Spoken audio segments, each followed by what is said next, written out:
get a chance to kind of sit down with Coach Dillingham and just be in his presence and kind of hang around with him, what's the conversations like? What's the mood like? Probably the first 2 times I seen him, even at Florida State, we didn't even much talk about football, to be honest. We just wanted to build a bond and build something that could possibly be for the future of, me choosing the universities ever at. But really just me being with him and really just catching up, checking on family, checking up how he's doing. He just had a kid, so I'm always, hey, where the kids? So really just talking about that. But this past time, went over some film, see what they're going to be doing, and watch over the spring game and everything. So really just trying to, learn the playbooks, how they're doing from the coaching staff, but really with the bond and the other personal staff, I guess he's a great dude.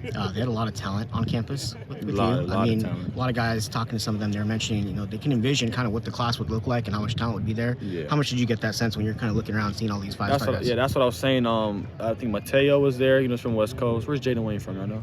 Well, from Washington. Yeah, Seattle, West Coast Seattle. dude. Seattle. It was me, him, Richard, and especially with Richard, like I said, and even in the past time I was there, like I said, they're getting a lot of East Coast and down South people on visit. So that means that really people are like from the East or down South are really interested. And a lot of people don't think that because it's real far away from home. And really, that's probably a big takeaway. I say that they're getting bigger recruits. So like I said, if a class starts getting put together, and especially the people that's on campus, it would be huge. There was a tweet from Coach Dillingham that kind of alluded to maybe some of you guys being on campus. Miles was in there, you were in there, Richard was in there. So just to feel that, that priority and being, one of those guys that they're really paying attention to, how important is that for you? I mean, it's a true blessing. Like I said, getting recruited, especially a young kid from Detroit, getting recruited by a prestigious school, especially being Oregon, like I said, I'm just thankful for it. And really, with the tweet, everybody was, hey, what does this mean? Picking up clues and everything. And Dillingham, he broke everything down to me because I was confused too. I thought, I was like, what are you talking about? And after that, he was like just laughing and stuff. So like I said, it was a good tweet. A lot of people were real interested. So basically. Did you take part in the Amazing Race? Oh yeah, going on? We won. You won? We won. Okay. It was me, Richard, Dillingham. That's it. It was different. You don't normally see something like that. How fun was that to be part of a visit like that? It was real fun, to be honest. A lot of stuff was a lot of times we was just driving everywhere. I mean, of course you're gonna learn campus and stuff, but a lot of things was taking a picture with Coach Lanning or singing a shout song. Of course, everybody's seen that and everything. So, like I said, it was a great time doing that. That's my second time doing it. I did that one at Penn State and one at Oregon. Last thing here, when you look at Oregon, evaluate them as an option, what are maybe 3 things that you pick out and say, this is what I like, these are positives about what Oregon brings to the table?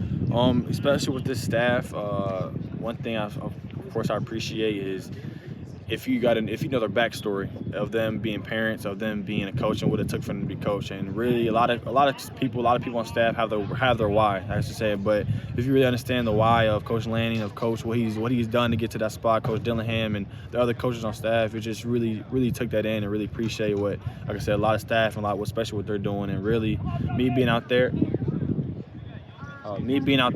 Really just seeing the development that has been played in that university. Me and Marcus Mariota was a big positive. Talked to him about a lot of great things, and really just being out there and being surrounded by Nike is a great thing. Anybody that you maybe particularly hit it off with and really have started to build a really strong relationship out there outside of Coach Dillingham?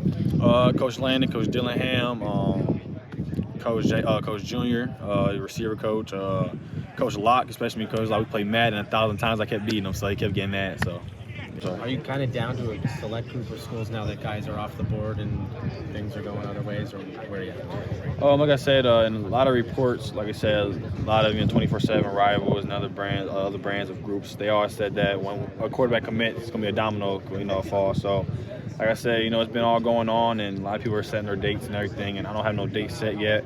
I'm still talking to my family about it because, like I said, if I do it, I want to do it all in one with my mom, everybody from Ohio coming up to Detroit and everything. So I don't have a date yet, but with the colleges, like I said, I'm still open. I still have no top schools. I won't be releasing the top school either. So I'm really just open. I was just up at Oregon this past couple of days, and was up there with Richard and everybody. So like I said, I had a great time, and I'm still open right now. You just mentioned the dominoes thing, and I thought that was interesting because as these dominoes fall around you, right, you're kind of like one of the last ones that's standing a little bit, right? Mm-hmm. I'm wondering, how does that change your perspective of where things are at with you? Does it add pressure? Does it, your life changes a little bit, right? As people start looking to you of what are you going to do now? Right. You know what I mean? So a lot of schools actually that recruited me real heavy, and then they possibly stopped recruiting me to recruit the other quarterback. And if that quarterback chose the other school, they're gonna try to come back and start recruiting me. So it's how does that go? Yeah, it's crazy. It's like a lot of schools I haven't heard from months or weeks, or months. To be honest, not even weeks. They'll come back and holler at me. So it's a weird type of vibe, like I said. But I want to keep it down to the real ones that stayed during my process and not jumped around and kept it real and just kept everything real with me. So what did you think of Dillingham at Oregon? The field you have for him because you know him, and Lanning as the head coach. What's kind of like the feel there now? Oh, with Coach Lanning, he knows what it takes to get to a national championship. When he first came in, the first thing he said was he's not going to start treating his team like he's going to treat it like a national championship team, but he's not going to come from another school and tell them what to do. Of course, he's going to start building. The main thing that he had up there was bond and communication. That's probably one of the biggest things he said in the meeting. And of course, you don't want to come to a school and tell them do this, do that, because everybody gonna have a weird vibe. And like I said, you got to build it with the whole team. And of course, Lanning, he's a great defensive coach. He's a defensive coordinator at Georgia, so he knows what it takes. And of course, Dillingham, when he was at Florida State, our bond has been going on for years. So really been enjoying him, appreciate him a lot. Are you going to be like the man of mystery a little bit when it comes to all this stuff? Because, you know, nobody knows what's going on with you really, and you're kind of not really saying a whole bunch, you know, specifically. You know what I mean? Is that intentional? Like, is that privacy? Is it I was on an interview at the Adidas game for this year's class, and some people say during my recruiting process I have a poker face, and really, I don't really want to have my business everywhere, like I said, because example, with Rashada, him are saying, you know, this deal was not right, so I don't want my name going from this type of info to that type of info, even though Rashada didn't say anything at all. But it's just saying that people want to jump to conclusions, start saying things, and if you don't say nothing at all, they don't have much to say. But like I said, you know, I've always talked to the people I need to talk. Like I said, I don't really do much interviews on the phone or over top. I just want to do everything in person, so I'll try to be no type of mix-ups. Last thing on Oregon, what was your biggest takeaway from this trip? You've been there before. Right. You know, you were back for the weekend base. What was your biggest takeaway? What did you learn the most there this weekend? Biggest takeaway, seeing the facility, seeing the staff. It's probably the biggest takeaway is seeing the amount of recruits that's coming from the East Coast or the East or down South, especially like Richard, you know, seeing the amount of recruits that they're recruiting to get on campus that far away. Because, you know, a lot of people think Oregon's going to be a lot of Californian, you know, a lot of everybody from the West Coast. But I'm just really big taking away how the recruiting and getting people from the East and down South. So it's probably a big takeaway. Go ahead.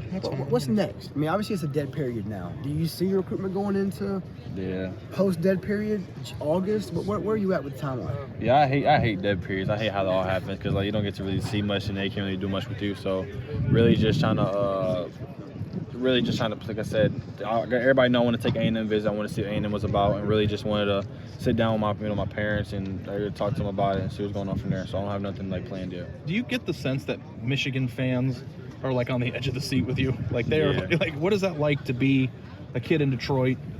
You know, where everybody's kind of just like, we need this guy. Right. We're losing him 1 week, and 1 week we're the favorite, and like trying to read the dominoes, the tea leaves. Like, got a big person I always talk to is Will Johnson. You know, he's from Detroit. You know, he's at Michigan now. And I'll talk to him like, you know, you being from Detroit and you going up to Michigan, how did it feel? And he said, of course, he loved it, felt like home. You know, his dad played there and everything. And really, I was like, how did the fans treat you and how did everything go through the process? And he said at one point when he was taking other visits, a lot of fans was like, no, don't do that. And really with him, he was just trying to enjoy it all. So I took what he took from what he said to me, I took in and really just went from there.